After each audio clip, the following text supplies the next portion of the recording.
Florentino Pérez es uno de los hombres más poderosos, no solo en los juzgados, sino también en los medios de comunicación. Cómo han funcionado los medios de comunicación.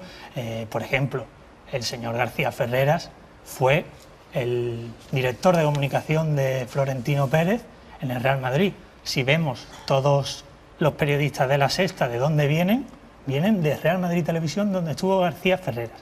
García Ferreras, cuando estuvo en la cadena SER, lo que hizo, la única concejala del Partido Socialista Obrero Español que se oponía al pelotazo de Florentino Pérez, fue vetada en la cadena SER y como premio irse al Real Madrid. Sí, Eduardo Inda es la tercera pata del triángulo Ferreras, Florentino e Inda.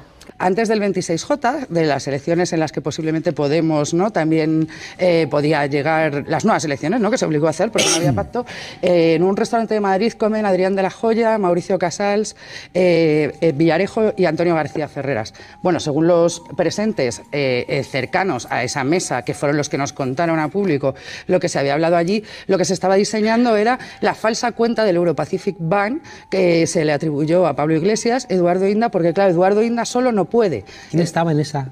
Mauricio Casals, Adrián de la Joya, Antonio García Ferreras y José Manuel Villarejo. Me extraña, te lo digo de corazón, que Ferreras estuviera entre esos. No, está porque lo hemos sufrido en público. Le llamaron al final de la comida, no le llamó para explicar al público que le llamaron al final de la comida y que llegó al café.